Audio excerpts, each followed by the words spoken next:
A Super Bowl champion. The Green Bay Packers have won the Super Bowl.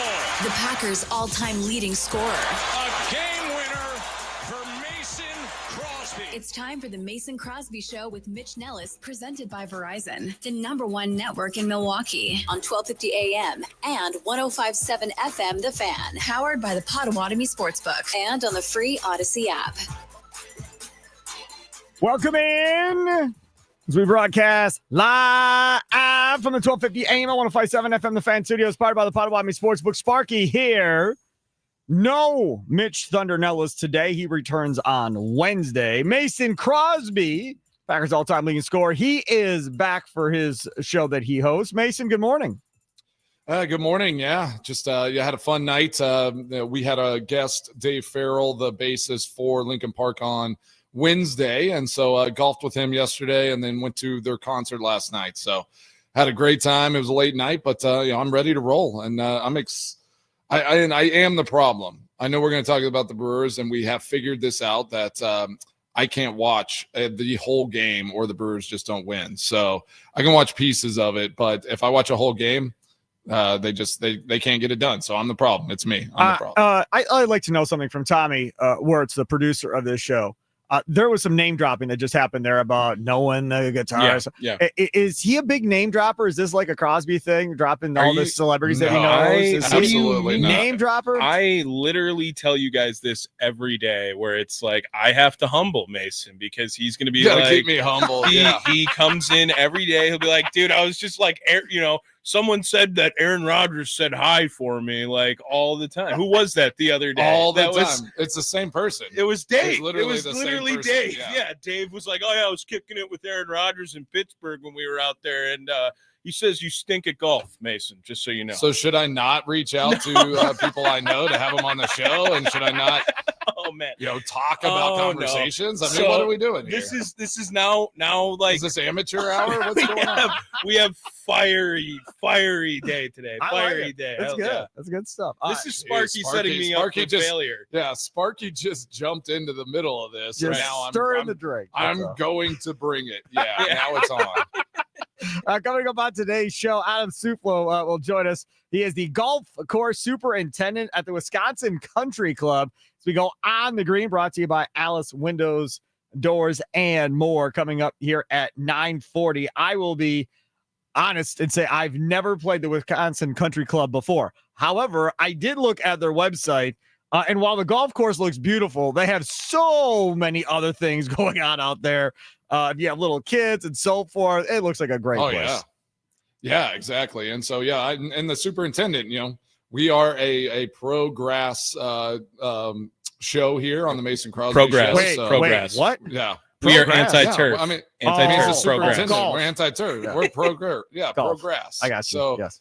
Yeah, like, what do you think? What are you talking about, man? I'm just checking, man. I'm new to this Oh, show. I mean, superintendent, that's their job. I mean, we're going to just talk grass the whole time. So jump on there and we'll figure it out. And again, like you said, these country clubs and the country clubs there in Milwaukee, especially, they do it right. I mean, tennis, swimming, like the kids' activities, they know how to take care of the families up there. All right, so it'll be fun. So we'll go on the green with Mason coming up here at 9:40. Adam will actually be here in studio, so it'll be fun meeting him and talking with him. Start off talking about the Milwaukee Brewers, and then don't worry, lots of Packer stuff coming up. Plus, we'll talk about this goofy lawsuit involving a family in Arrowhead coming up later at 10:20. Cannot wait to hear what Mason Crosby has to say about this. Yeah. So that's our business of sports segment, and it gets wild sometimes. This is insane. So we'll go to that at 10:20. So I'm first talking about the Milwaukee Brewers, and they got to go in the right direction last night. 2-0 is the count, and Terang, that's on the barrel. That is way back. Goodbye. Bryce Terang keeps it going. A 2-run home run. And the Brewers are on the board. A wind-defying home run for Bryce Terang. Wow. His 8th of the month. Yeah, into the wind. It got into like the first or the second row, but he absolutely crushed it at that point.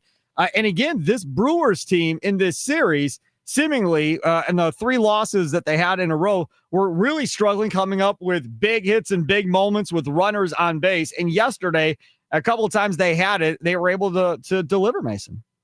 Yeah, and Bryce on Wednesday, I think, hit one. I think it came off 109 miles per hour off his bat, but that wind was just blowing too much and just got to the wall and they caught it. So again, I blame myself. I watched too much baseball, early in the week here, and I think that was the issue, with this Brewers team. But I now have my Power of Friendship mug. Oh, nice. Yeah, the shirt's on the way. I don't know if it's here yet, but I am rocking the mug, and so now I officially feel like, the streak is going to get back, and we're going to get hot again. I love it. Now, I have a parenting question, and I don't know how it relates one way or the other. Isaac Collins had a kid over the weekend and missed a couple of games, obviously, and came back, and after coming back, didn't have a single hit through this entire series against the Cubs until the 8th inning yesterday with a couple runners on in a 2-1 game. Collins rifles one into the gap right center. This is going to bring in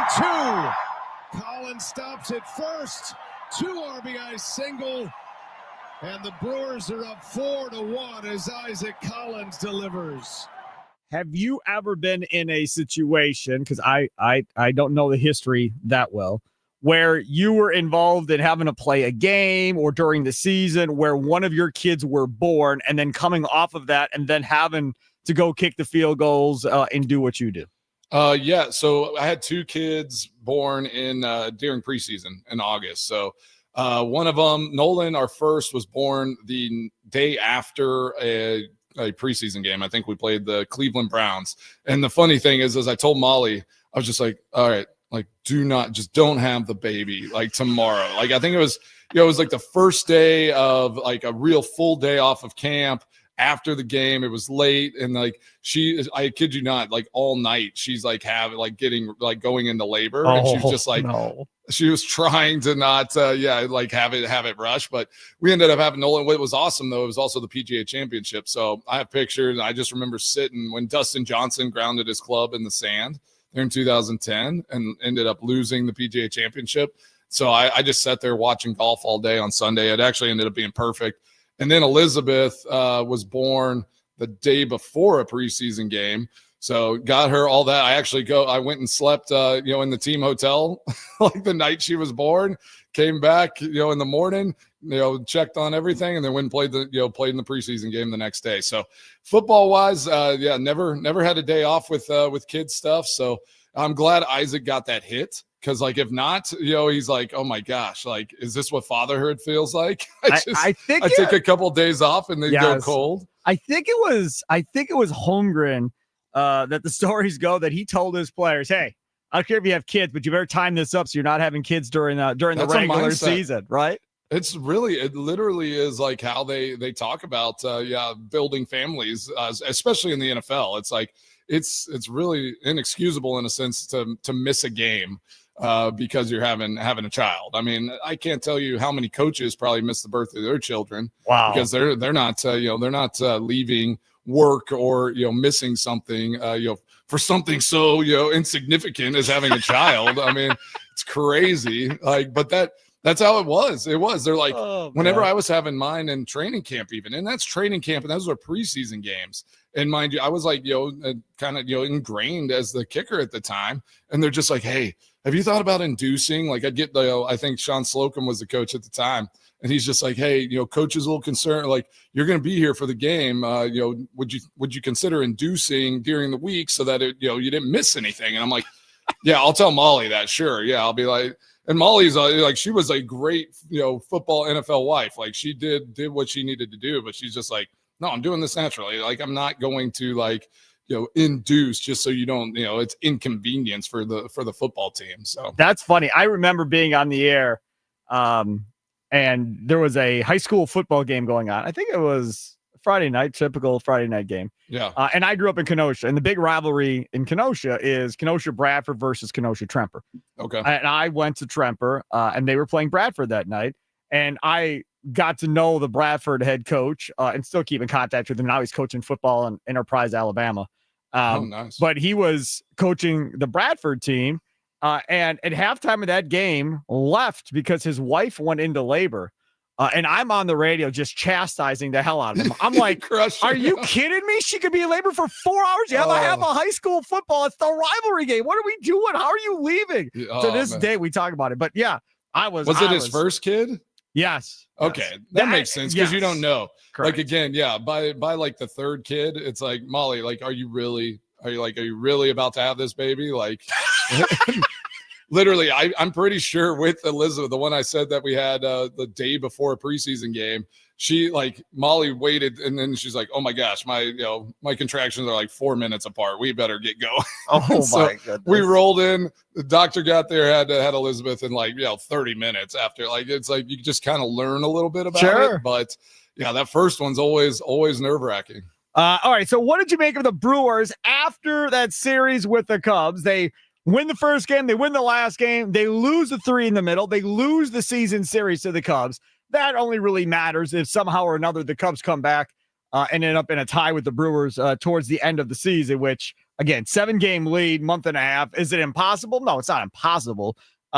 Probably not likely, but definitely not impossible for that to happen. But what did you take away from this Brewers series against the Cubs? And now they come home today and they get ready for a 3-game set against the Giants, and then it's 4 against the D-backs at American Family Field. And coming up this afternoon starting at 2, I will be out at Kelly's Bleachers on Blue Mound right there by American Family Field doing the afternoon show, Wisconsin Sports Daily from 2, going to 5:30 today, half hour longer. And then Tommy Wirtz will be out there signing autographs from 5:30 to 7 doing the leadoff show powered by the Potawatomi Sportsbook. We got shirts, bucket hats, pop sockets for phones, all kinds of stuff to give away throughout the afternoon today. So we'll be out there from 2 to 7, Kelly's Bleachers on Blue Mound. I know you are jealous.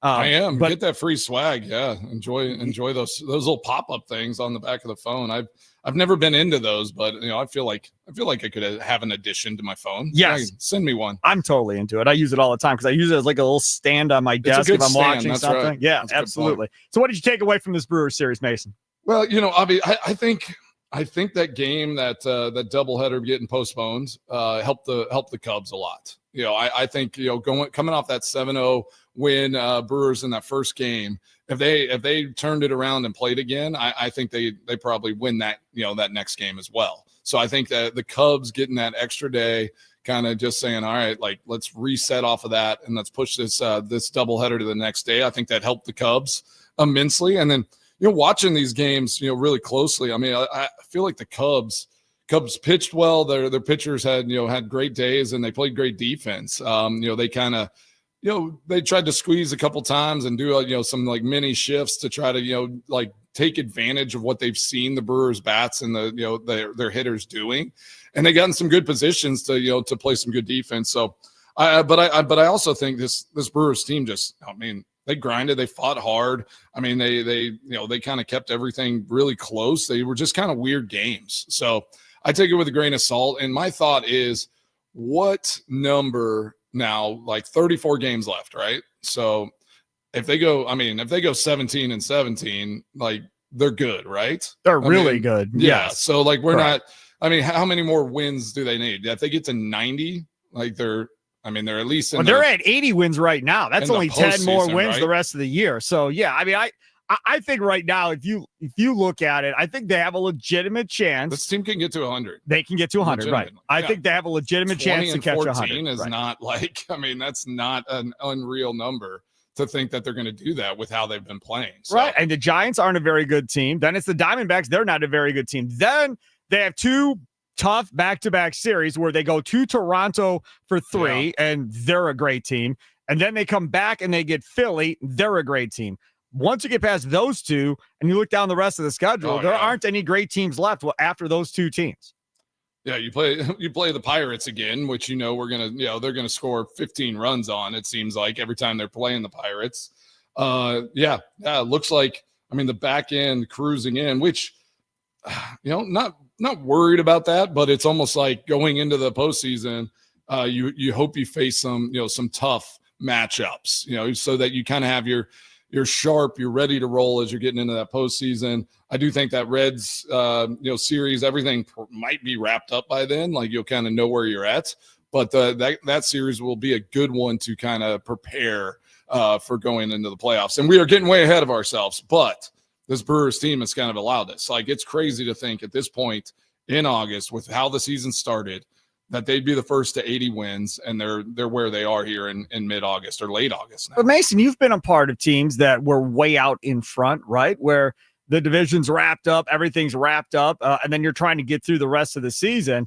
But I mean, this is a little bit different. I mean, to a certain degree, this would be like you all wrapping up the season in like the end of October, early November, and trying to get through the rest of the season of trying to stay focused. I think that is kind of the biggest challenge for Pat Murphy is, how do you keep these guys focused kind of going forward? I mean, for right now, it's 5.5 or something like that for the 1 seed in the playoffs. So you've got that to kind of focus on, but eventually that's that you're going to be probably far enough out in front of that one where that's going to be taken away from you too.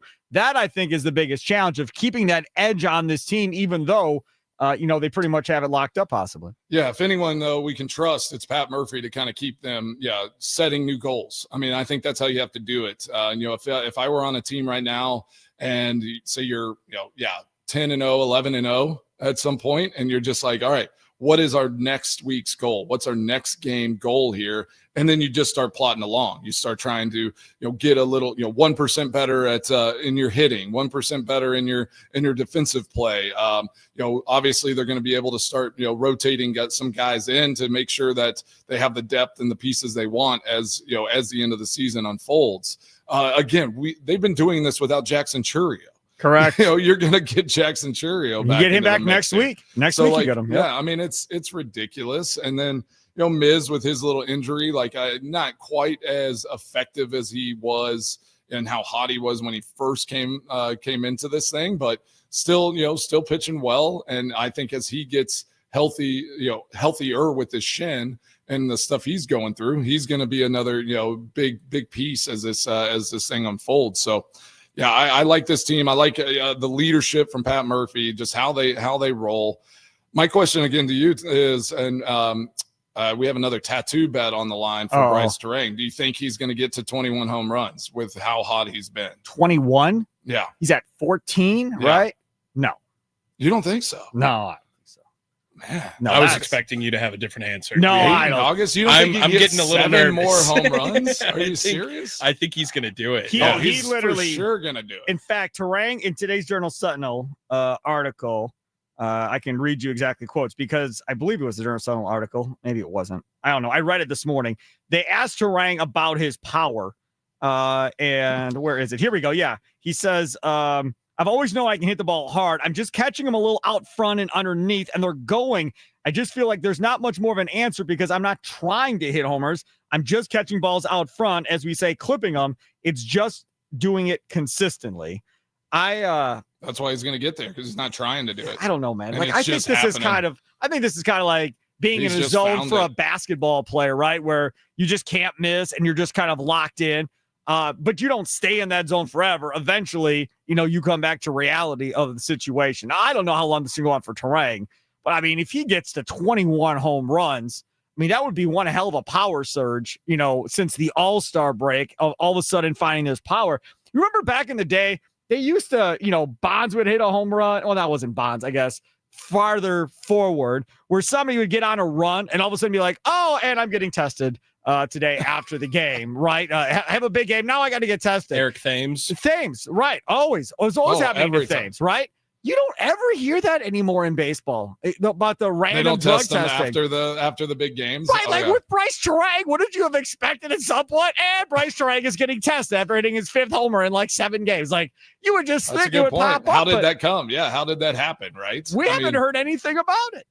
Well, we joked about that in the locker room up there in Green Bay all the time. It was like anyone had a spectacular game, maybe it looked like they were a little faster or like they were hitting harder or whatever. Like whoever had a good game felt like they got on that that random Right. performance enhancing test the next day. It's like, oh, that's weird that you were like the best player in the game, and like now you're getting tested and you haven't been tested in months. Like, it's kind of wild. Absolutely it is. He is Mason Crosby, Steve Sparky, Fifer with you. We'll switch gears. We'll get to the Green Bay Packers.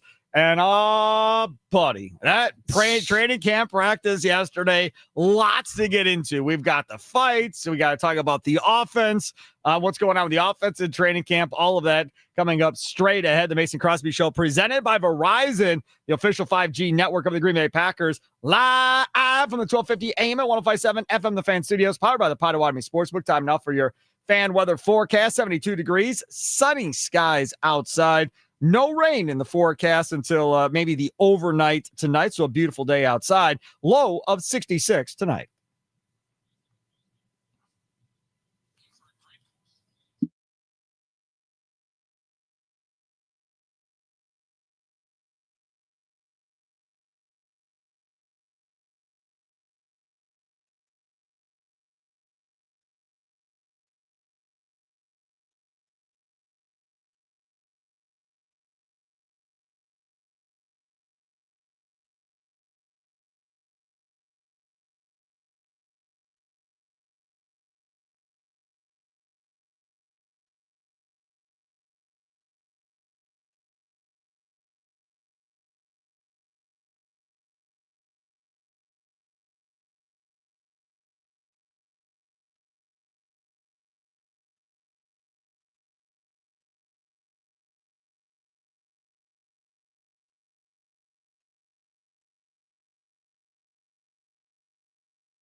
Welcome in. It is the Mason Crosby Show presented by Verizon, the official 5G network of the Green Bay Packers. Steve Sparky, Fifer here. Mason Crosby as well. Mitch Thunder Nellis off. He'll be returning on Wednesday.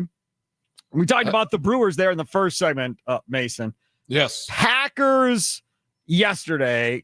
Kay Adams was there, and she interviewed a bunch of guys. We'll play some of that throughout the show today. She called it the biggest training camp fight ever. I don't know if you got to see the video of it. I did. I was watching. Your thoughts on what that was? Well, I mean, I would, say some names and some information I have, but I don't think, Tommy wants me name dropping. So, I mean, I'll just keep it all to myself now. Tommy and Sparky were mean to me, and I'm really sensitive now. I've got some info because everybody seemingly wanted to talk about it.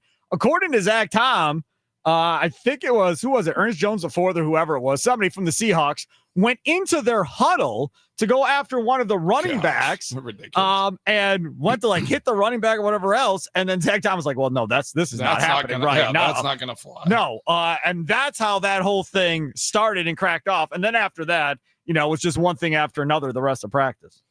Yeah, that's never going to fly, and I love it. I love it from Zach Tom. I mean, that is the job of the offensive and defensive lineman, is to just set the tone and physicality. I mean, it's like anyone messes with your skill position guys, those guys have to set the tone, and so I'm all for it. It looked like it got out of hand, obviously, and went way too far, but that's what happens. And I mean, it's late in camp. That was the last public practice, which sounds crazy to think. It feels like this has gone by really quick, but they are tired. They're tired of doing this, tired of practicing to not, for meaningless games in a sense, that don't go on your record book. Right. So I think it's just one of those where it ends up stirring up and it happens. It was funny though. The name I was going to say. So Zach Trenner, he was on the show at some point. We interviewed him. Long snapper in Green Bay for a moment, was at Tampa. He's out there in Seattle, and he was like, "Man, did you see those fights today?" He texted me, and I was like, "Yeah, I would have whooped your butt, man." And he was like, "You couldn't handle this snapper, the snapper fight, the snapper brawl." So the kickers, punters, and snappers were over on the side, scuffling it up. So nobody wanted to film that because it just, nothing actually ever happens in that space. So yesterday on the afternoon show with Charlie played, not at the NFL level, obviously, but high school or college. And I was talking to him. I was like, all right, man. So let's say fight breaks out, offensive linemen go running over to protect their running back or their receiver or their tight end or whatever. But one offensive line's like, nah, man, I ain't gonna fight nobody. I'm just gonna stay right here and watch y'all. How was that? Charlie's face turned dead serious. No, that's not how that's gonna go. And there will be kind of repercussions if somebody doesn't go and help the other guys out. Regardless if you want to fight or not, Mason, you're expected to be in the fray, regardless of whether you want to be or not at that point. I mean, even as a specialist, if stuff like that was happening, you're moving that direction. It's like a weird thing, right? It's like your body just starts, you're just all right, I got to go, at least be around it and get any of the trash that comes out, and I usually would try to diffuse situations. Guys are getting hot and they're moving around, and it's try to pull guys in and be like, hey, let's take a breath. Let's just walk away. It's you're kind of on the edges trying to do that. Cause I mean, I made business decisions. I'm not getting involved in any of those fights, and some guys would make that, and you'll see them. You saw that scuffle. You'll see guys on the edges, just trying to maybe pull their guys back. The worst thing you can do is pull the opposing team's player back, though. Because if you pull someone back and they see that it's not one of their teammates, they're probably swinging on you. So you couldn't pull other guys back. So the business decision thing is interesting because I heard Andy Herman talking about it today on his Pack a Day radio show. I talked about it yesterday too. I mean, Belton, their second round pick, who his nickname is Escalade, a gigantic human being. He gets into the fighter stance with his fists ready and then starts throwing at dudes, right? And I'm talking to Andy, I was like, so dude's in a fighting stance. What are you going to do at that point if it's Belton in front of you? And that's the thing. I mean, you got some gigantic human beings out there. Were you ever in a situation in any of these fights where for a second you're like, oh, crap, I do not want to be looking at this dude right now? Well, I mean, you're always sizing up everybody, and you're just trying to think, who can I back in the day when I was, I could move and I was quicker. It's all right, who can I be a little quicker than? If they turned on me, because I feel like somebody sees a kicker and they're like, oh, should I hit that guy? It happened on kickoffs all the time back when offensive linemen were in the wall. Man, they'd be coming through, they'd bust through, they'd miss their block kind of, and you would see their eyes light up when they would see you standing there. I was the guy that hit the kickers. Oh, it was like a bull, was man. Like you'd see red in their eyes, and they're just like, "I'm going to hit you." That just means they were a bully in grade school or high school. Sure, who's messing with a kicker? Why does that even matter? Like, I will say luckily then though, like that was back when we had the wall and the O line were on there. It was like a little younger, a little shiftier. Yeah. So you'd let them get a little close, and then you would literally like bull Olay them, like to get out of their reach. But I mean, they would just come to try to lay you out. I will say this. I can't say this on the NFL level, but like when you got the pads on, you feel invincible. It does not matter who's standing in front of you, right? At that point, Mason. Okay, yes. But the dumb thing again to the Belton comment, like why are you close fisting punching someone with a helmet on? Yes. That makes no sense to me. Because I've seen guys like wreck their hands or do Tom something. was throwing, Belton was throwing. Why are you throwing haymakers into somebody's helmet? I mean, that's ridiculous. Are they all wearing Guardian caps during that too? Does that even matter? It's a little softer then, but I mean, like guys will try to punch you in your face mask, and it's just like, what are you doing? Yeah, you imagine Zach Tom breaks a hand, is out for the season. Oh my goodness! I like the big guy, and I call it they call it the Cobra, strike. Like, and it's like you just pull a guy in and you lock him up, and that's like that's what they try to tell the offensive line. Like if like a scuffle, something's happening, and somebody's like trying to go a little extra. If you're bigger than them, just try to just lock them up, and like you'll see these smaller guys like their arms are flailing, trying. They get mad. Like I saw one. I think I sent it to Tommy and Mitch. Just talking about scuffles. It was that Taylor Lewan when he was on the Titans. Lewan, and he was I guess the Titans had beat the Commanders. I think they were the Redskins at the time. And Josh Norman's on the bench, and he's sulking. Taylor just literally goes to the sideline and is just over there like pointing at him. He gets up and like starts shoving Taylor, and it was like literally one of my kids pushing me. Like Taylor's just like, get off of me, like stop. And like three of like the staffers came and grabbed Norman because they're just like, dude, you're just gonna get destroyed. Correct. Look at the size of that man. Don't mess with those guys. Yeah, no question about it. Matt LaFleur was on the Up and Adams show and talked about the training camp fight. No, it's disappointing. You want to have a competitive yet disciplined team, and things happen, I know, on the field, and sometimes you don't exactly know exactly what happens out there, but you have to keep your poise, and if you throw a punch, you're out. So that's what happened. So what did you see out there? I saw a mosh pit of a lot of things going on. It was like the biggest fight I've ever seen, I think. I wouldn't say that, but I wouldn't go that dramatic. It was a big one. It's never good. I mean, you're just not being productive, and you miss out on plays, and some of these guys really need those opportunities on both sides of the ball, and both teams need opportunities to showcase what they can do. This is my thing. We asked the question yesterday on my show, is it a good thing or a bad thing, these training camp fights, right? And if you talk to a coach like LaFleur or any other coach, it's like two reasons why they hate it. One, they don't want anybody getting hurt with any type of long-term injury. Yep. And two, like he said, you're ruining my practice. I can't get my work in that I need to get in today for my team. So you're screwing everything up from a work standpoint. But I think, and Charlie pretty much agree with me, that I think there is a bonding thing, a building chemistry thing, sure. A getting down with my guy and protecting my guy and trusting my guy next to me is going to have my back. I think from a player standpoint, these things actually, providing nobody gets hurt, actually can be beneficial to a team. Yeah, I mean, the haymakers and like the stuff, like I'd like not trying to seriously hurt anyone, but yeah, I do think you get in a fight with your brothers. I mean, it's like, it's one of those moments where you are galvanizing. So yes, but it does take time. So, you lose those plays while the skirmish is going on, and it probably takes 5 plays to get back into the rhythm of what practice should be. But let's be real. Camp's been going on a long time. You're getting prepared for the 3rd preseason game. You're going to have another week of practice next week during this bye week. So, like, I'm glad it happened. It's like you got to get out there. This offense maybe needs a spark like that, right? Like, they've been kind of a little inconsistent trying to find their footing on what their identity and what they're going to look like this year. And so I'm all for galvanizing in that brotherhood, because you can do it there. It's not good. Like, yeah, obviously it's on TV. Like, nobody though is probably going to get fined. No, disciplinary things are going to happen. You can't do that in a game.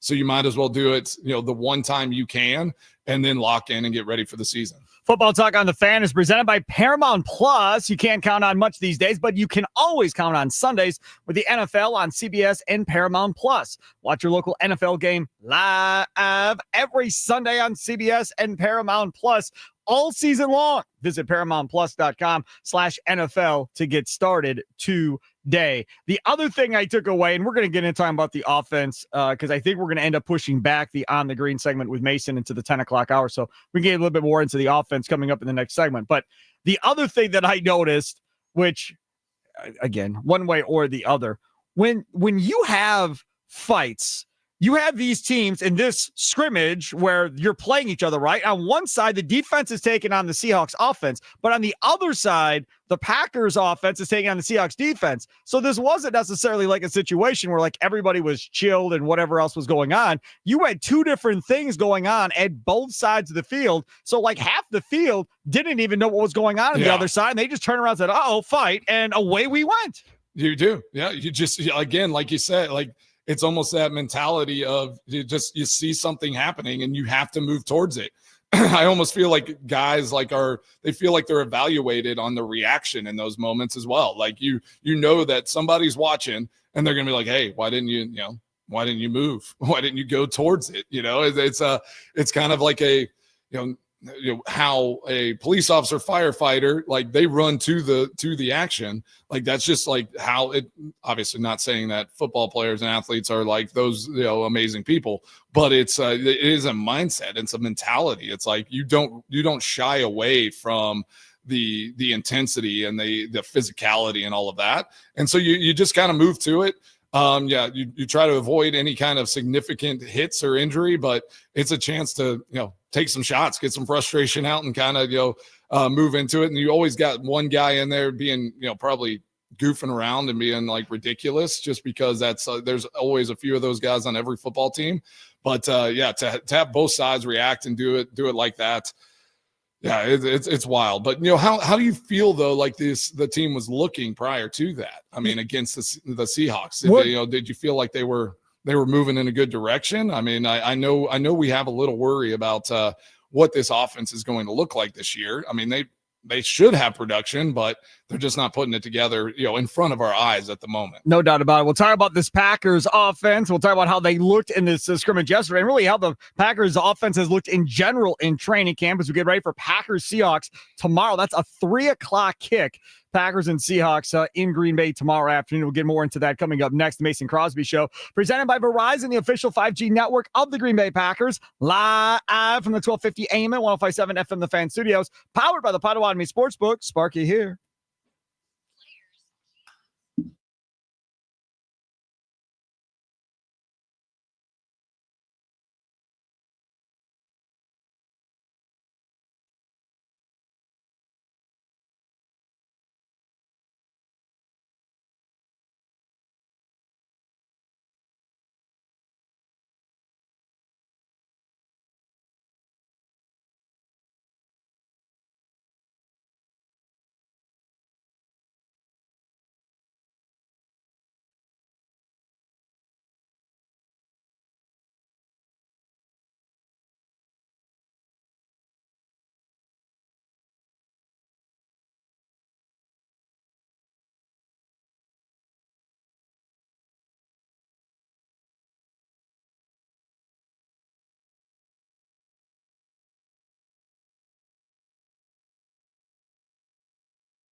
Welcome in. It is the Mason Crosby Show presented by Verizon, the official 5G network of the Green Bay Packers. Sparky filling in for Mitch Thundernelis. He will be back on Wednesday, and then I'll be on vacation Wednesday, Thursday, Friday, and he'll be filling in for me. He'll be pulling the double duty shifts Wednesday, Thursday, and Friday next week. Also, if you're out and about today or you're heading out to the Brewers game later tonight, the fan will be out at Kelly's Bleachers on Blue Mound this afternoon from 2 to 7. First, it's going to be Wisconsin Sports Daily, served up by Wendy's from 2 to 5:30 with yours truly. 5:30 to 7, the big old hunk of love. Tommy Wirtz will be out there doing the leadoff show, powered by the Potawatomi Sportsbook, and the broadcast brought to you by Sun Cruiser Vodka Iced Tea. Specials on those going on throughout the shows, too. All right here on 1250 AM and 105.7 FM The Fan. So come on out, say hi. T-shirts, hats, the sockets for the phones. I will be doing trivia in breaks, giving away stuff. So come on out and say hi. After the shows, like, we're allowed to try some Sun Cruisers, right? Sure. Okay. Yeah. Just gotta like see what we're doing. You know, Yeah, just gotta make sure. make sure it's not on air. poison, I like right? that, yeah. So I will say this, that there are some radio stations, not going to name names, there are some radio stations that will allow their on-air personalities to drink while doing shows. This isn't one of them. Bad idea. This is not one of them. For Bad idea. anybody listening, this is not going to happen. Mason does it every other day anyway. Already. Oh, relax. What is in that power of friendship, Bug, anyhow? Yeah. Don't ask, don't tell. That's what we're doing right now. Coffee and Bailey's. Slow Hey, Bailey's. Tommy, I want to ask though, like, have you gotten your 100th leadoff show yet? Like, what number are you at right now? Yeah, for Okay, sure. I couldn't remember when you started it off. so I couldn't Sparky, remember. how many of you filled in for? Two or He started right away. Two It or was three? opening So day. it was right from the beginning. Okay. Yeah. I don't think anyone else. We didn't celebrate that. I got to get you like a 100th show thing. Anyone? No one else has filled in other than you, right, Sparky? I don't think so. Nope. And I think you've done two or three. three. Yeah. And then I missed a weekend, right? Yep. So like, yeah, I think I'm all of 120 leadoff shows. At least. Love yeah. it. Love Yeah. it. Somewhere in there. And we didn't even have a game, and I did a whole leadoff show 2 days ago. So This is a good segue to what we're going to talk about with this Packers team, and the offense specifically is about accountability and availability, right? So Okay, so the that's receivers. a good segue for me. Right. you know? The receivers are hurt, right? So you got Jaden Reed out, Wicks is Oh. out.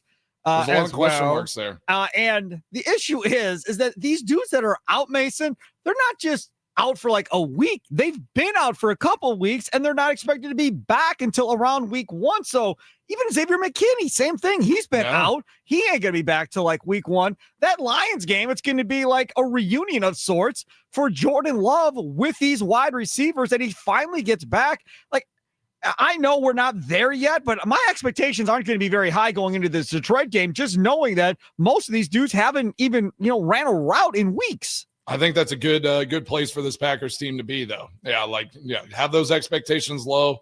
Let them come out, surprise us, make us feel good early on, because we need to come into the season with just kind of like realistic expectations, and then let them exceed that on a day in, day out basis is my goal for this season for sure.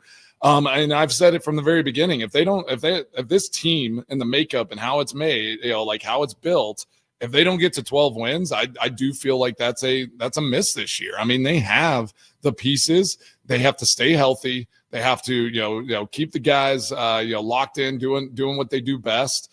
And again, keep the guys on the field.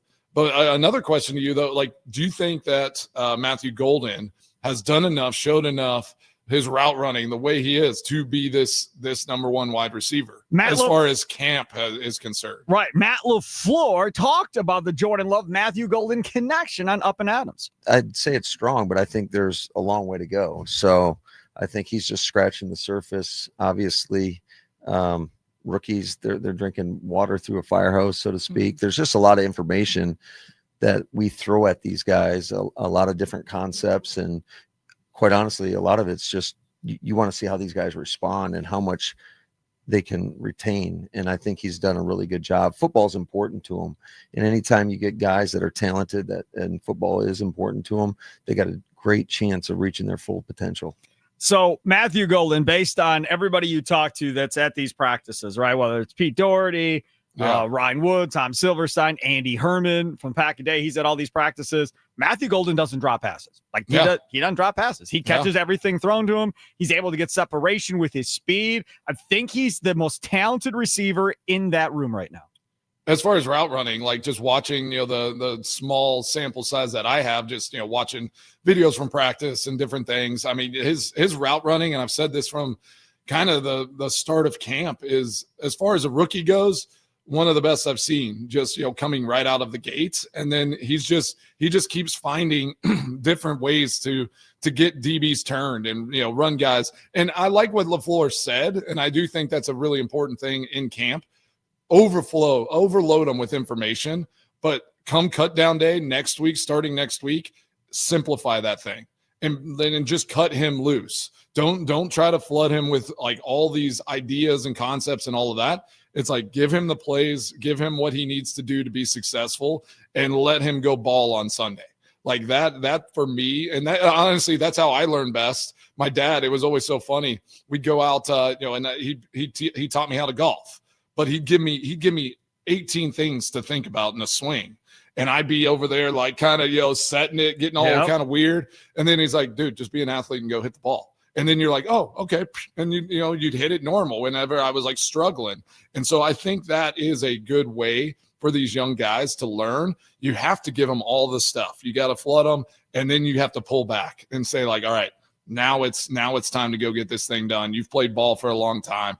Let's go into a performance mode, and we're going to simplify this thing and cut you loose. Jordan Love also is on Up and Adams, and he talked about Matthew Golden. No, he's great. I think, like you said, today he's been doing some phenomenal things, but that's every day. Every day he comes to work, he's got the right mindset.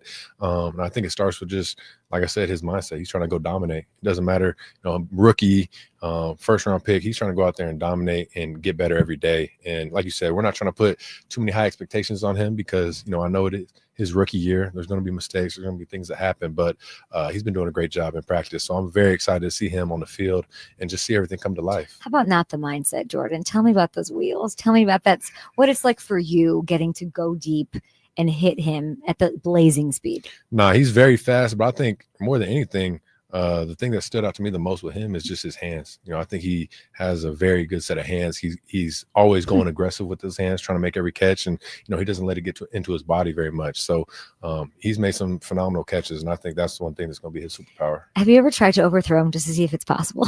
Oh, we always talk about that. We always joke because Matt always says I'll be underthrowing receiver, so he's like, you can't overthrow anybody. So whenever we do, you'll see us flexing on the side a little bit. Right? Yeah, showing that arm strength. But those are those ones that you tell a guy, I'm gonna put it out there. I want to see if you can go get it. So we're gonna get a couple of those in the season to be able to test that speed on him for sure.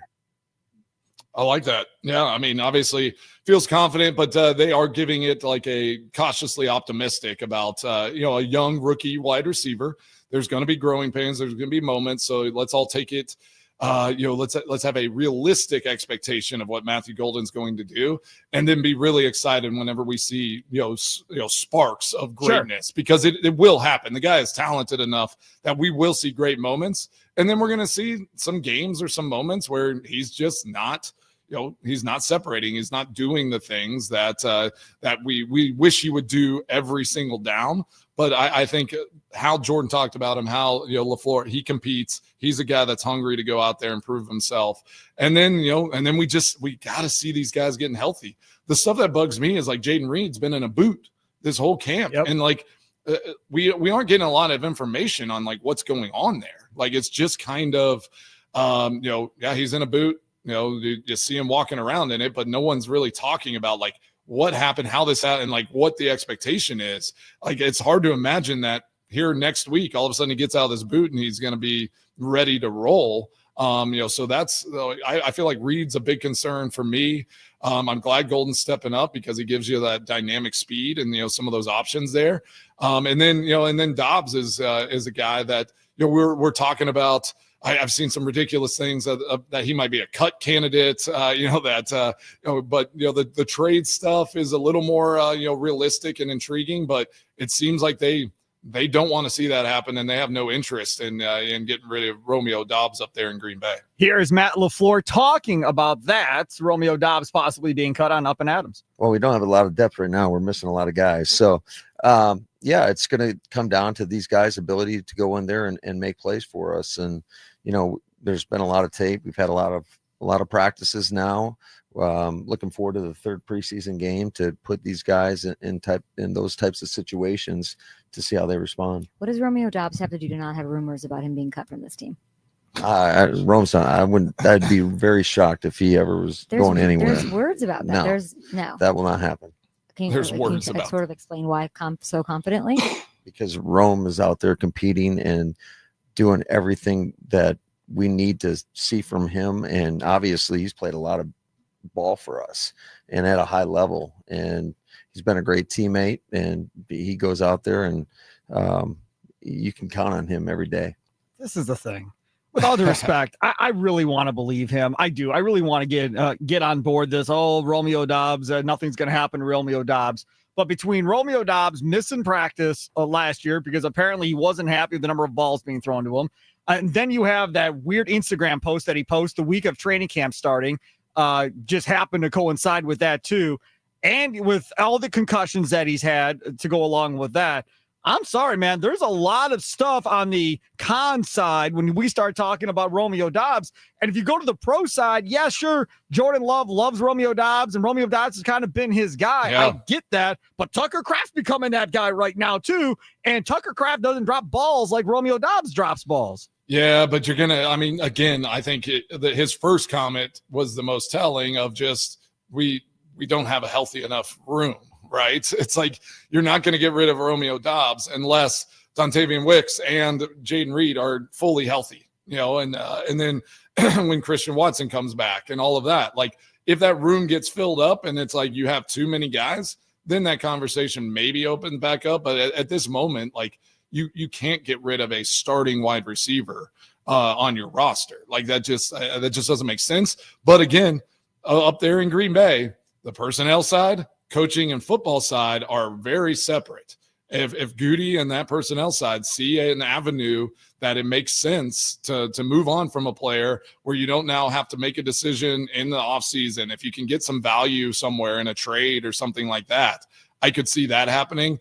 It wouldn't make a ton of sense for me personally, like if I were in that space to just release someone like Romeo Doubs. But and that leads us to like the stuff, on the Micah Parsons deal, it's like if that option is there, to move a Romeo Doubs or something like that, to get Micah Parsons, which I still find so far-fetched. I mean, Jerry Jones has literally come out and said, like, I will make news. I will get us talked about.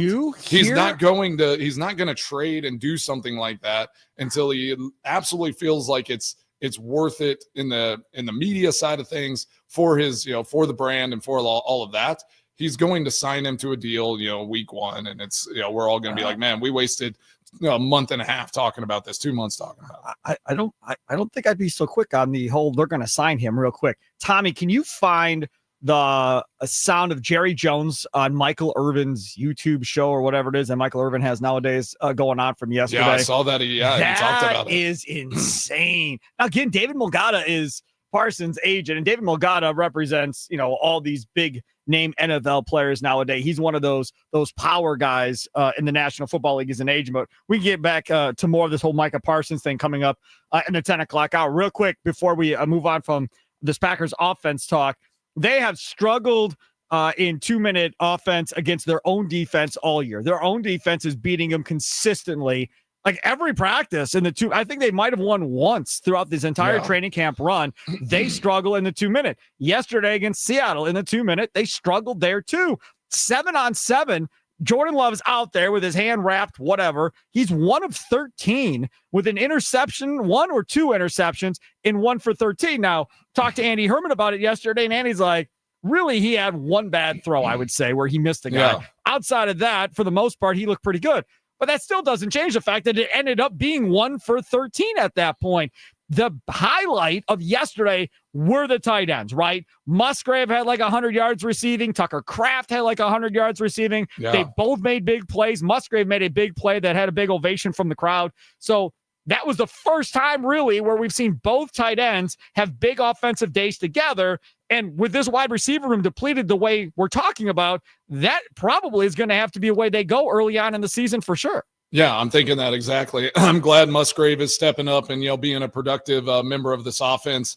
Yeah, if you think about this offense, they're gonna feed Josh Jacobs. They're gonna try to run the ball as effectively as possible, do play action off that. I mean, you go to a Chiefs style offense, right? Like Kansas City Chiefs have done it since they got rid of Tyreek Hill, since they've pieced together wide receiver rooms. But you try to run the ball effectively. You get off schedule plays with Mahomes. You find Travis Kelce as much as possible, and then your receivers will start getting open. If you get all these defenses squeezing into the run and focusing on your tight ends, your receivers will inevitably get more opportunities and find space out there. So I think a plan has to be really, really cohesive on that offensive side of things, where it's like, we are going to stick to this system, make somebody slow us down, running the ball and feeding our tight ends, and then we'll open up the game plan. Like that, if I'm LaFleur, that's my mindset going into this first game, is just force the Detroit Lions to stop our running back and our tight ends, and then we open up the field on them. He is Mason Crosby. See Sparky Fifer in for Mitch Thunder Nellis. He'll be back on Wednesday. Coming up on the other side, we're going to talk more about these Micah Parsons trade rumors. We'll hear from Jerry Jones. We'll also hear about what is going on with the Packers and if there's any pressure on the Packers to maybe make a deal for a superstar type defensive player like Micah Parsons. That's coming up next. The Mason Crosby Show, presented by Verizon, the official 5G network of the Green Bay Packers, live from the 1250 AM and 105.7 FM The Fan Studios, powered by the Potawatomi Sportsbook.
A Super Bowl champion. The Green Bay Packers have won the Super Bowl.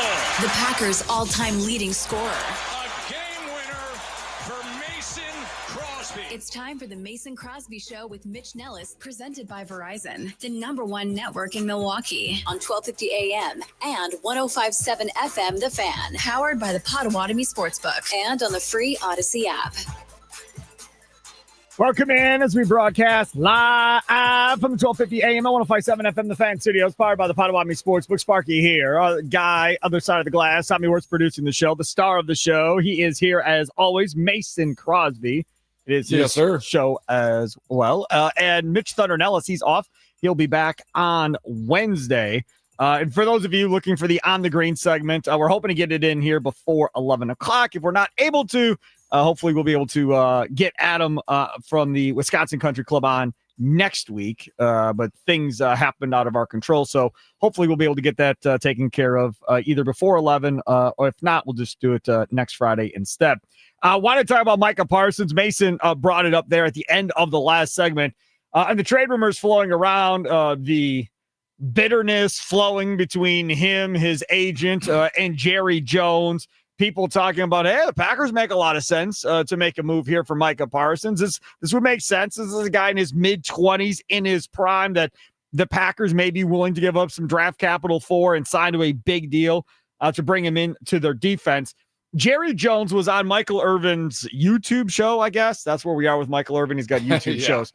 So Michael Irvin's YouTube show and talked about Micah Parsons' agent, David Mulgada, declining the offer that the Cowboys threw out there. We wanted to send the details to the agent. The agent told us to stick it up our ass.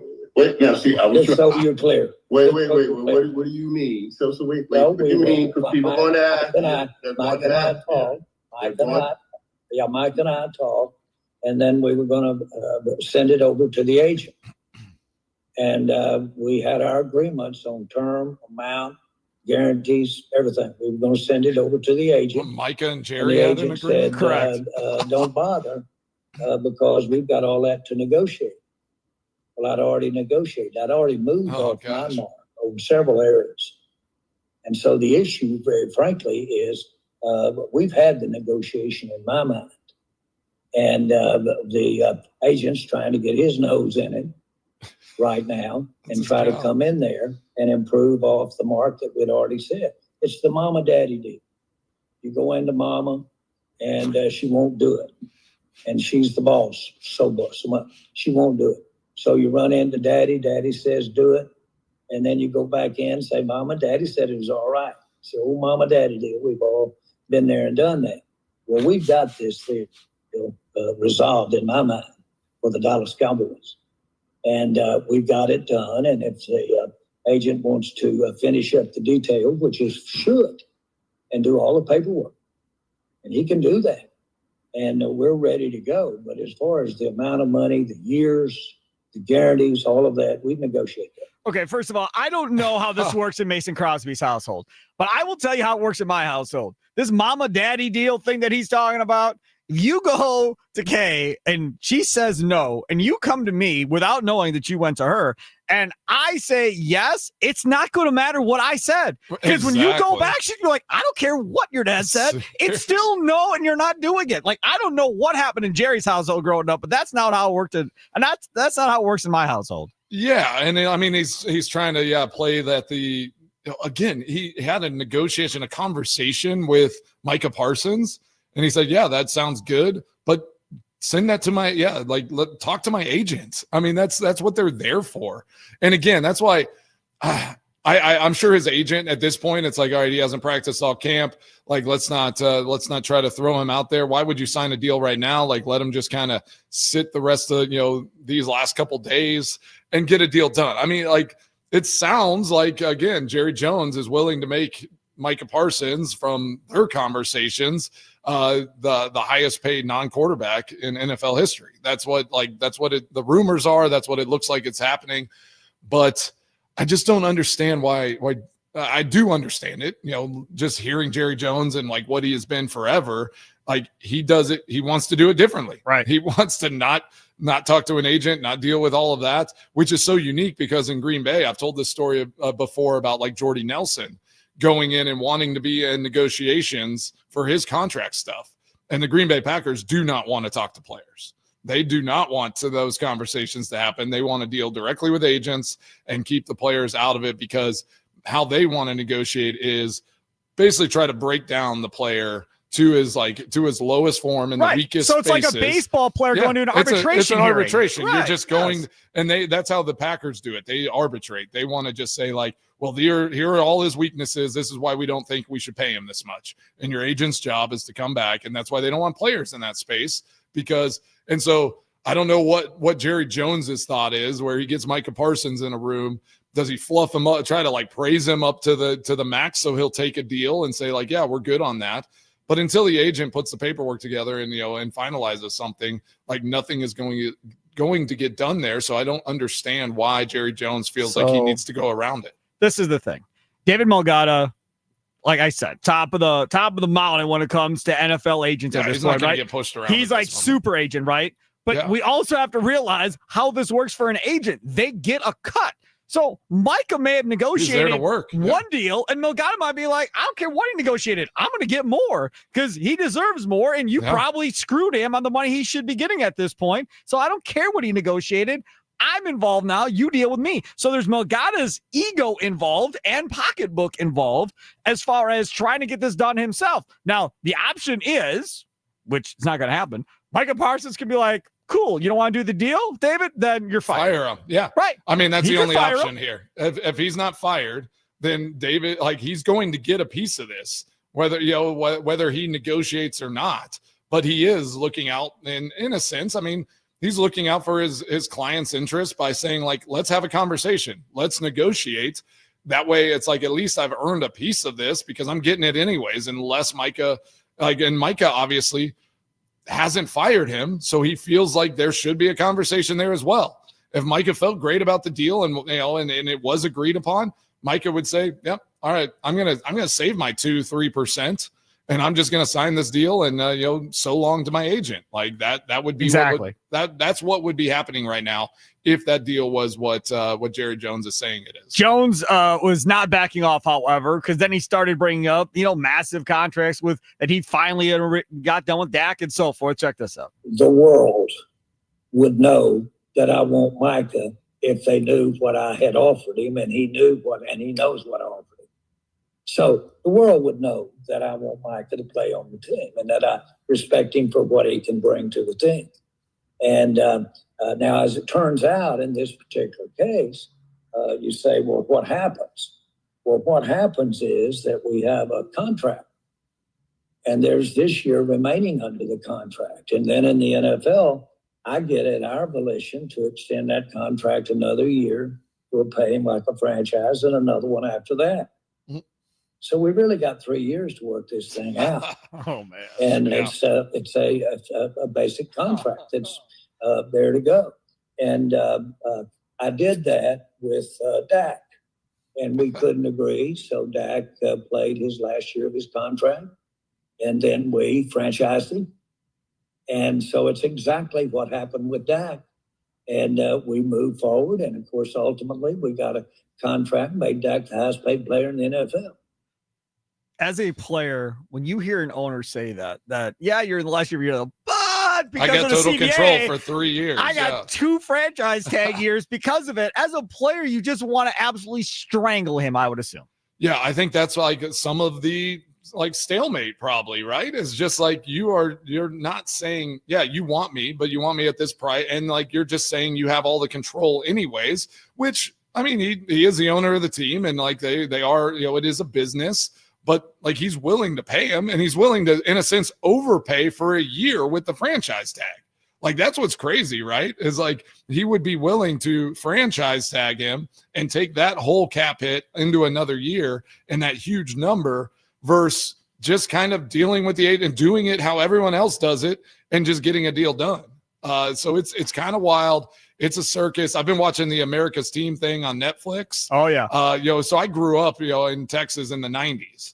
And I remember my aunts, uncles, grandparents, everybody, like how he talked about in that first episode of the Netflix series, how they hated like him coming in and what he did, how he escorted, Tom Landry out of the bit, or it's just like they felt like it wasn't celebrated enough, like what he did. I will say, like when you kind of look at what it was going on there in Dallas, I mean, Dallas was bad whenever Jerry Jones took over that team. Like Tom Landry needed to move on, but they felt like he didn't honor it the right way. And I was agree. just kind of like, we're moving on. Yeah. So like people still hold on to that. Yeah. I mean, there's a large fan base that love the Dallas Cowboys, but just hate Jerry Jones and how he operates. And I mean, but I give him, here's where I give him credit, is that he's been open and honest here, especially in recent interviews about how he operates. He's just literally like, if the Cowboys aren't being talked about, I'll stir something up. And he's a big reason the NFL and the sports world is kind of what it is now. Like he kind of changed how everyone viewed NFL football, how it became an entertainment business more than just playing the games on Sundays.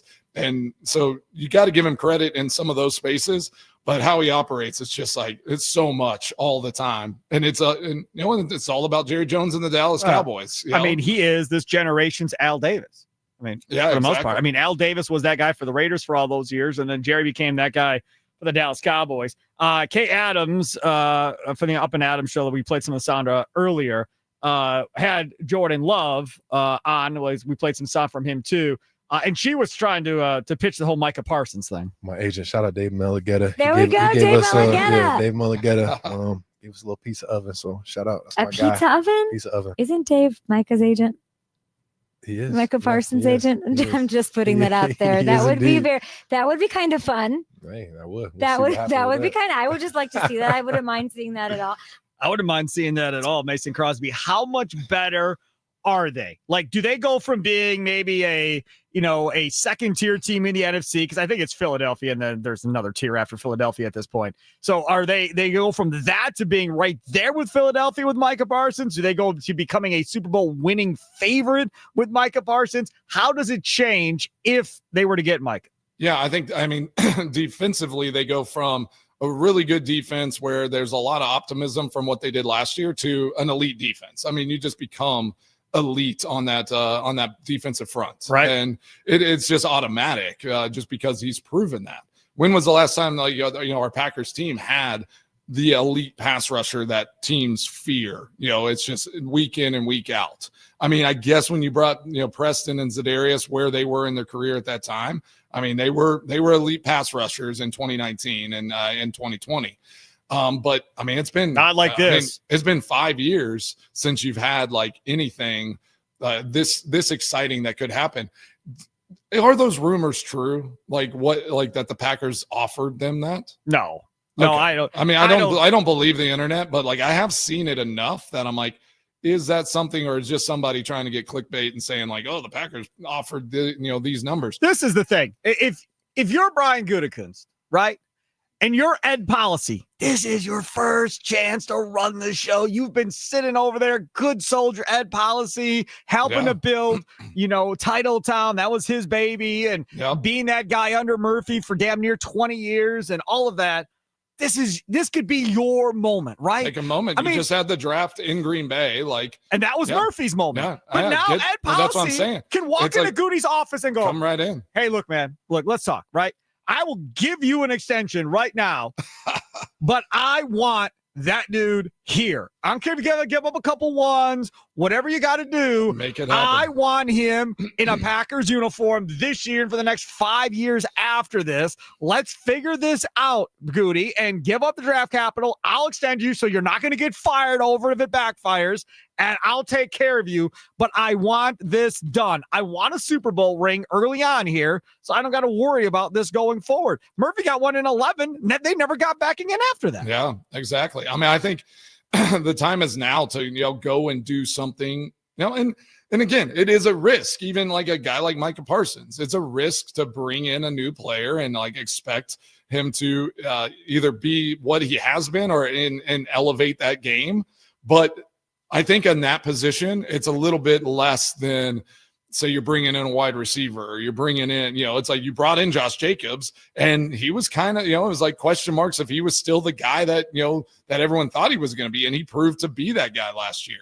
But like, I think skill positions like that sometimes to fit into a system and do all those things. But a guy like Micah Parsons, I mean, you saw, when Reggie White came to Green Bay and all those things, like it not to say that Micah Parsons, Reggie White, but it's like those types of things can be an impact, and you can change a culture instantly to, all right, we're now a relentless pass rush. We have a guy that is going to be an impact every down, every day. And I feel like you got to do it. I will say, and I said it earlier, though, I do feel like, unfortunately, the Packers, because they're a good team, their draft capital doesn't sway the Cowboys the way some other teams might, right? Because they're offering a first round next year that's probably going to be in the upper 20s, you hope that it's going to be in the 30s, but so you have to sweeten that deal somehow. And it's going to be a question of, are the Packers willing to step into that space where they're getting rid of a player that they have some, that's a prospect that they have hopes for, to go and chase something like this down. So the question is, does Green Bay have pressure on them to make a deal happen for Micah Parsons? Do you think there's any pressure really on the Packers to try and get this done? Nicolay Law Fan Talking text line 414-677-1250, 414-677-1250, Facebook and Twitter at The Fan Milwaukee. Record and sound off on a voice message on the Odyssey app as well. And of course, we have the YouTube chat going as well, where you can live stream all of our local shows, check out videos, shorts, and chat with us on YouTube. Mason, how much pressure do you feel like is on the Green Bay Packers? Like right in this moment, not a ton. I will say if Cowboys don't extend Parsons before the start of the season and Parsons sits, and then our like guys that you roll with, and you haven't gotten a deal done, you haven't done any trading, in that space, and the guys you roll with aren't being productive, I think that pressure mounts. And if Micah's not playing, and a lot of people are saying if he doesn't get extended, he shouldn't step on that field. Like, and I kind of agree with that. Yeah, but he's so not. You play the Cowboys, and then you go into a bye week after week 5. If those guys that you rolled with, you throw everything at him to try to get a trade done at that point. If Micah's not playing, but if he decides to play, he doesn't get an extension. If the Cowboys for some reason were open to a trade and don't get it done, and Micah goes and does his thing, and our guys aren't doing their thing, then I think the pressure starts mounting, and you're just like, why are you not making a move there? Like, I think the fan pressure would be pretty heavy at that point. This is the thing. There's no chance, zero, that this dude ain't playing football this year. He may not play for the first 4 or 5 weeks, but whatever week it is, where after that, if you're not playing, then that year no longer counts. Now you're just extending your time in Dallas. What is it? Week 7, week 8, week 9, whatever it is. You've got to come back and play by that point. And if you're missing games after that, then that no longer counts as a service year. So he's going to have to come back here at some point and play in the second half of the year. He can hold out as long as he wants in the beginning. But we've seen Melvin Gordon do it, right? Yeah. Where he was arguing. He came back because he didn't want to lose a year of service time. He comes back, and what happens? Hurt immediately with a hamstring injury or whatever it was. That's the risk. So Micah, in my opinion, he may sit out a couple of weeks, but this is not going to be, I'm not going to play all season long, because you're just going to be stuck in Dallas another year going forward. Yeah, and how Jerry Jones is talking, I mean, it's like it doesn't feel like there's any intent to do anything, because it's just like, if he doesn't play, whatever. If he does play, if he plays on this deal, we don't get something done, we'll just franchise tag him. Like Jerry Jones is just speaking truth on how the system is set up, that like they as a team have all the control. Like Micah, it's just up to him if he wants to accept, whatever deal they're offering at this time. Like, they have no incentive as a team, as an owner there in Jerry Jones, to make a move at this moment and rush anything, because like they have all the control to the rights of Micah Parsons' contract right now. We were talking about this too on Wisconsin Sports Daily. The Brewers get all this pressure from the fans. You got to do something at the deadline. You need to get Suarez. You need to do that. And every year we go through this, where Brewers fans are all over Mark Attanasio, spend more money, give this team a better chance, and so forth. Okay, fine. The Green Bay Packers, on the other hand, I don't feel like really ever feel that pressure from their fan base of going out and making some big move. And when you bring it up, Packer fans say the same thing. Well, we know they're not going to do anything. It's why bother wasting our breath? Well, fair, but you could say the same thing about the Brewers lately at the trade deadline. They haven't made a big move at the deadline since CC Sabathia. It is wild, right? And I think their consistency there in Green Bay it's something to look and applaud. I mean, they've been consistently good for a long time. But yeah, like there is a mindset where it's just like, all right, I'm not even going to get really excited about anything because it's just not going to happen. And they've kind of created that narrative over years of doing it one way, right? And is it the right way? Like it's been a long time, since that Super Bowl victory. I mean, we're going on 15 years now since that Super Bowl team. So I do think some splashes, anything you can do to make the team better. If you have that opportunity, you have to go and chase it. And I think in today's sports world, with NIL, with all the stuff, with everything, like you have to get that juice and you got to make that splash in order to go and chase championships. It just seems to be some of that. And again, though, you have to applaud the Brewers. They didn't make any moves at the trade deadline, but they did make some moves, right? Like they went and they got some players to fill some gaps and fill some holes. Were they sexy and exciting at the time? No, but those guys have been really valuable pieces to this team. He is Mason Crosby, C. Sparky Fifer, filling in for Mitch Thunder Nellis. Tom Haworth's other side of the glass. Don't forget, it's time to take our shows on the road. Join Wisconsin Sports Daily and the leadoff show at Kelly's Bleachers on Blue Mound this afternoon from 2 until 7 o'clock, brought to you by Sun Cruiser Vodka Iced Tea right here on 1250 AM and 1057 FM. The Fan. We'll be doing trivia and commercial breaks throughout the broadcast as well. We'll have T-shirts, bucket hats, the pop sockets for the back of the phones, lots of stuff to give away out at Kelly's Bleachers. Plus, they'll have drink specials going on for the Sun Cruiser Vodka Iced Teas too. Come on out, say hi, hang out, and I know a lot of you will probably be taking a shuttle over to the game or walking over to the game from there. So definitely come out and say hi before the game. Coming up next, there's a family suing the WIAA for not granting their child a waiver to play more at Arrowhead. And it really is an argument about whether or not their kid deserves more playing time or not. And it's absolutely ridiculous. But we'll get into that straight ahead here on 1250 AM and 1057 FM. The Fan. Sparky here, Mason here. Yep.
All right, here we go. It is the Mason Crosby Show presented by Verizon, the official 5G network of the Green Bay Packers, live from the Fan Studios, powered by the Potawatomi Sportsbook. Sparky here, and our guy, Tommy Wirtz, other side of the glass, the star of the show, who knows all stars. He is Mason Crosby, hanging out with us as well and lending his time to the show, which I greatly appreciate. So what are you doing this weekend with the famous people of this country? Oh, get out of here, man. Are you running for president? We're going to end the show how it all started.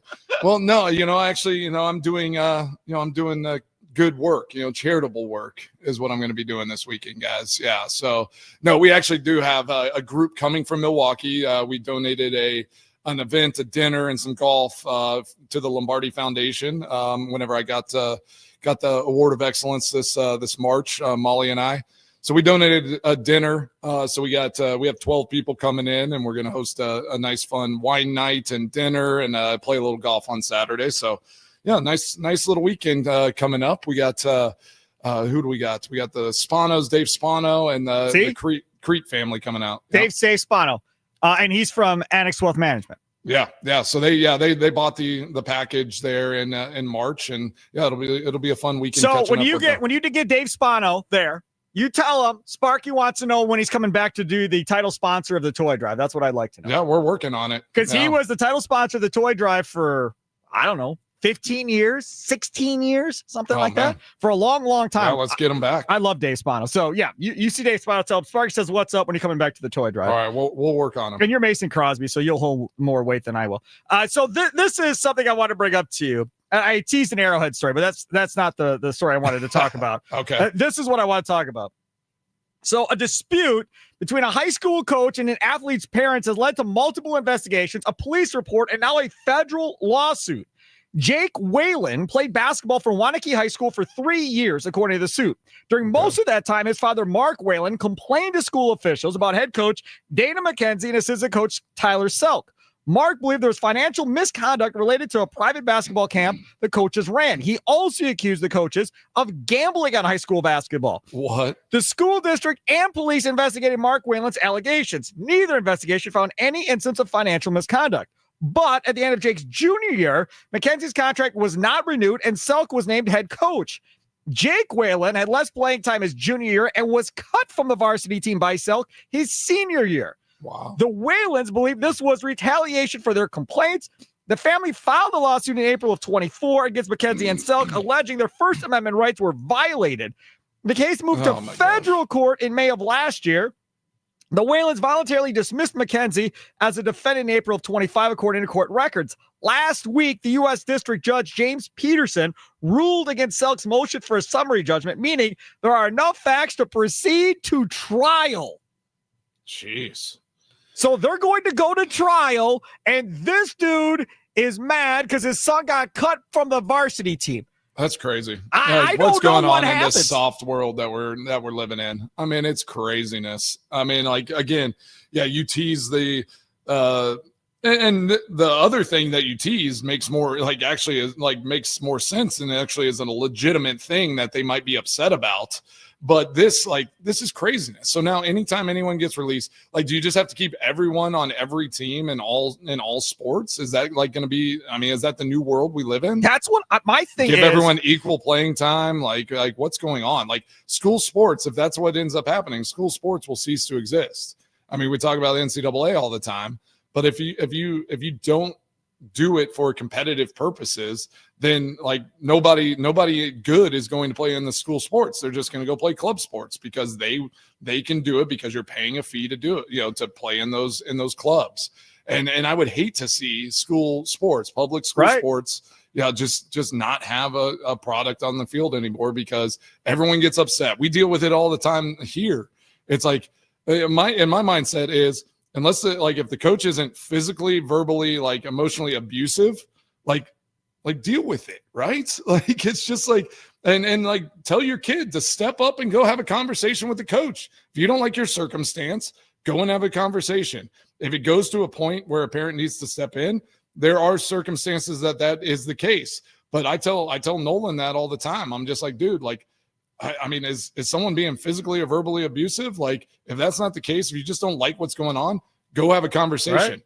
Right. Conflict, kind of, talking things out. Those are good things. And you grow in those moments. So I think we're really doing a disservice to these kids with parents stepping in and making these big deals because their kid maybe wasn't good enough, or some weird circumstance happened that led to them not getting playing time, and now everybody's upset. So last year, the Wisconsin Basketball Coaches Association warned the lawsuit could set a dangerous precedent. Quote, if the lawsuit should prevail, which it's going to, it would set a dangerous precedent, allowing parents significant influence over high school athletic programs and create even tougher challenges for coaches to feel supported and want to stay in the profession. The group said in a statement. So now they're saying you're going to have a hard time finding coaches now if this is how this is going to work. Well, you see it all the time. Yeah. I mean, it's not an easy task, dealing with parents and being a coach. Like, you're trying to get these kids ready to play in taxing, physically demanding sports. And then now you have this mental and this, this bureaucratic side of dealing with parents that are only concerned. There's very few parents that are concerned about the collective and seeing their kid be a part of something because it's good for them. Right. Because sports are good. Even if you're not the starter or playing, it's good to be a part of a team. It's good to learn all those lessons. Stop thinking that, little Timmy, little Johnny, is the center of the universe. They need to work hard. They need to have those conversations, and they need to get out there and do what the coach, is telling you. Work harder, do better, be a better version of yourself if you want to be on that field more. There are sometimes tough situations. A coach makes a bad call. There are politics in sports. I think when the parents get involved, it's just a sticky and a tricky situation. We deal with it down here in Tennessee all the time. There's a lot of these private schools on the border of Brentwood here, and so they poach players all the time. And somebody that maybe isn't getting the playing time they want at the public school, they might they're transferring. They might play at 4 different schools in high school because they just are well, that didn't work. I didn't like the fit, or I didn't get the playing time I wanted, so I'll just go somewhere else. It's already happening at such a young age, and it's just going to kill. It's going to kill sports as we know it, and I hate where it's headed. I agree with you on that. He's Mason Crosby, Steve Sparky Fifer with you. It is the Mason Crosby Show presented by Verizon, the official 5G network of the Green Bay Packers. Live from the 1250 AM at 105.7 FM, the Fan Studios, powered by the Potawatomi Sportsbook. Tommy Wirtz is producing Other Side of the Glass. He, went to school in Cudahy and so forth. I don't know if they even cut people in Cudahy. Do they cut people in Cudahy? Do you have enough kids going out that there's cuts? There were not cuts on the football program, but other sports would cut. Yeah, for sure. Were you ever cut at any point and thought you got screwed in the deal? Look at this silly question. What an absolute dumb question. That was a dumb question. No, I was never cut from anything in high school. I also, to be fair, I don't think I played sports that really had cuts. I wasn't playing basketball and I wasn't playing baseball in high school. I was playing other sports during that time. But yeah, Mason knows how I feel, and I think you know how I feel about a lot of these issues. It's just I don't even know how, growing up in high school, the last thing I wanted was my parents to be involved in anything I did. Right? Anything I did. It didn't matter if it was a teacher, a coach, a relationship at school. The last thing I wanted was my mom to talk to anyone. And I love my mom. Seriously. She's amazing. But no, do not go. I don't even want you at the PTA meetings to say anything that could then come back onto me. And so I think of the kid in this situation where I'm I'd just be so embarrassed. No, I wouldn't even. You still have to go to school there, right? Yeah, unless you're leaving. But and then now as I've grown up a little bit through this time, I couldn't even imagine not having these conversations about things that I find issues in, and especially in an area where if you're if you're going to take this much action, you probably had this much passion, at least for something.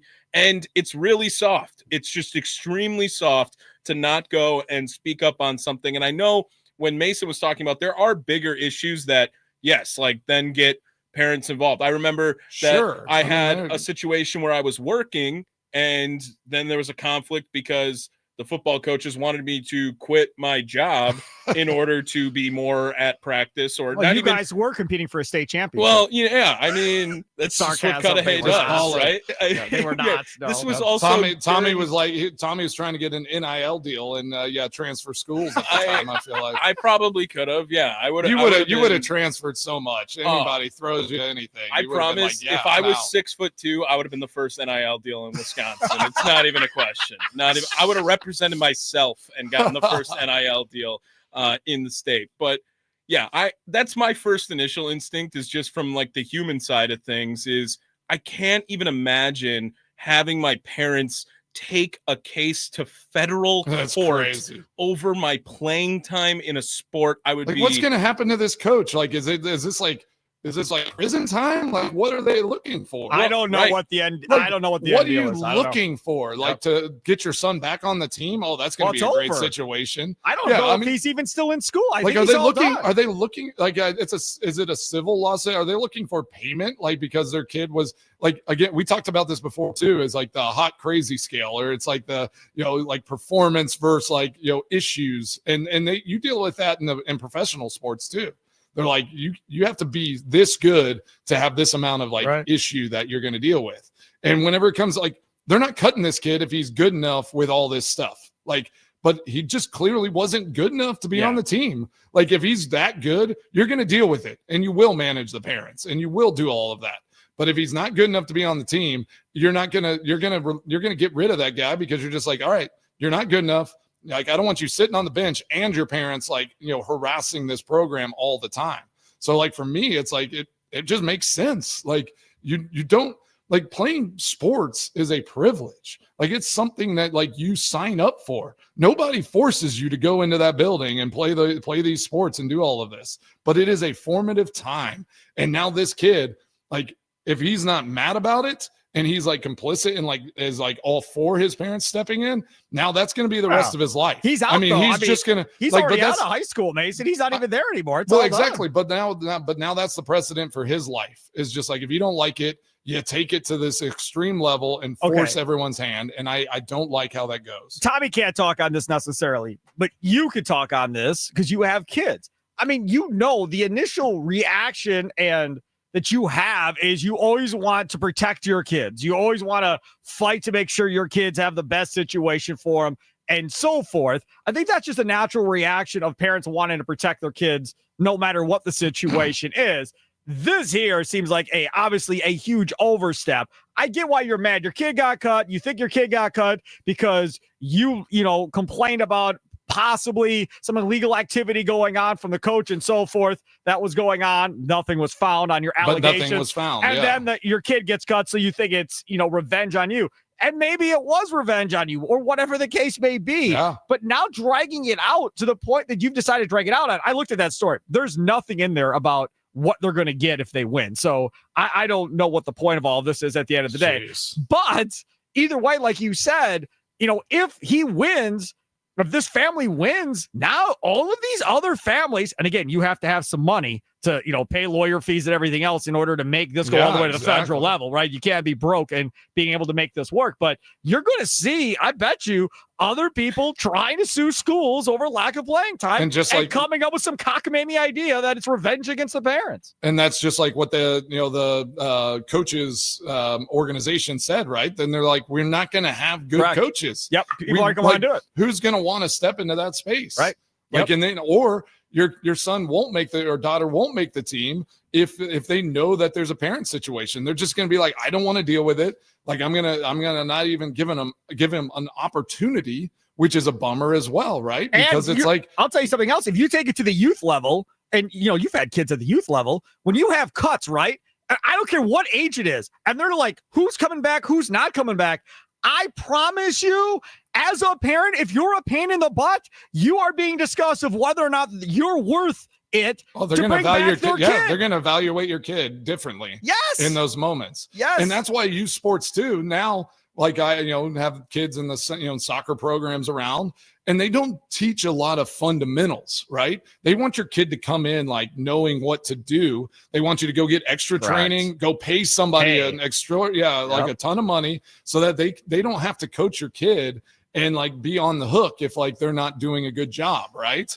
It's just like, and that's, I see it at like my U10, my daughter that's 10 in soccer. Some of these girls, like I watch their practices and I'm like, they just play short-sided game. Like I'm not sure they're teaching a lot of fundamentals. Like you got to go and spend 2-3 nights a week at another place doing training, which is just bananas. Like I think we're losing sight that like you sign up to do on a team, like those coaches need to know what they're doing and they need to coach your kid up. Like they gotta teach them all the stuff. They just want the best players to come in and go and do their thing, and you just kind of guide them into the boxes that they fit into. Which I feel like developmentally you're really missing the point with some of these young kids. Yeah, and I think Sparky, you bring up just a fantastic point and kind of coincides with mine, where like I just don't understand how more people don't have that mindset of like, why wouldn't you want everything to be a reflection of you? Right. And why would you want someone to tear down whatever it is, your opportunities, your reputation that's not based on you? And this is what this now escalates into is it's a much bigger story because your family, your parents wanted to get involved and make this a much bigger deal than it already was because you decided you didn't want yourself or you to be the only reason why you succeed or fail. And good luck going to find work in that community and everything else because your name now is going to be attached to that forever. Yeah, and that if was this ruins that any program issue or and you're anything, just like, I mean, you're totally screwed. Keep going your head forward. on a swivel. Just move to another state, move somewhere else because it creeps into the education side too. So then you're saying like, well, my son didn't or daughter didn't seem prepared. They got a bad grade on a test. Like now it's like now we're coming at the teachers. You didn't teach them well enough. That's or it's just your like, fault. that wasn't fair. They weren't prepared. Yep. And it's like, well, no, like let's hold our kids accountable and let's say like, you got to do more. You got to work a little harder. Get off your cell phone. I mean, we deal with that. I have 5 kids. I deal with that every day. I'm like, hey, find focus. Do the most important thing first. Have a process. Like go through it. And yes, I have to remind them every day. And I'm never going to blame somebody else for what like happened on a test score, on their grades, on all that. There's always a reason your kid didn't do something, right? Correct. Like it's like, I mean, and you can find someone else to blame, but it's like, you just didn't do the work. You just did not like study. And again, if you're not smart enough, we'll get you the extra help. But it's like if it's a focus thing, then that's on you. No doubt. That's on you. Yep. Like you can focus. He is Mason Crosby. His extra points are coming up next. Mason Crosby Show presented by Verizon, the official 5G network of the Green Bay Packers, live from the 1250 AM at 105.7 FM The Fan Studios, powered by the Potawatomi Sportsbook. Sparky filling in for Thunder.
Welcome back, Mason Crosby Show, presented by Verizon. Sparky here for Thunder. Mason Crosby over there. It's that time.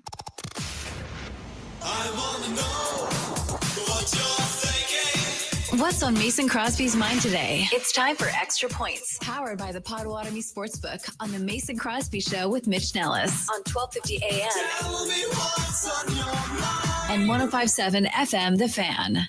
All right, what a great show. It is Friday. Well, the weekend is fastly approaching, so we got a great lineup the rest of the day. Don't want to miss the leadoff show. Sparky, you got a little extra today, right? We're rolling Wisconsin Sports Daily to 5:30. Yep, that's correct. To Nice. 5:30 leadoff show as well. 5:30 to 7. Kelly's Bleachers on Blue Mountain this afternoon from 2 to 7. Brought to you by Sun Cruiser Vodka Iced Tea. Nice. Yeah, that'll be great. And hey, my extra point today, we hit it pretty hard in the last segment, but parents, stay in your lane. Let's just stay in our lane. Let's not overreact to everything that is said and done. Let our kids be kids. Let them go out there and play ball. Sports are important. It's important. This is just like a really important time for these youth, and they need to be able to figure out how to deal with some of this themselves. So, you're not all your kids are like a Tommy Wirtz. They're not going to have opportunity everywhere they go, and they're not going to be able to just transfer at will and get NIL deals. Yes. So just enjoy the ride. Let these kids go out there and play ball. We're not all raising professional athletes. That is the dream, but it's not, shouldn't be the ultimate goal. So enjoy your weekend. Have a great rest of your day. It is Friday, and the Mason Crosby Show is signing off for the weekend. There you go, Mason Crosby Show, presented by Verizon, the official 5G network of the Green Bay Packers, live on the 1250 AM and 105.7 FM, The Fan Studios, powered by the Potawatomi Sportsbook. Packers Colts tomorrow at 3, Brewers at home against the Giants this weekend. We'll talk about all of that coming up on Monday's show from 9 to 11 here on The Fan. Have a good weekend, all. Toodles.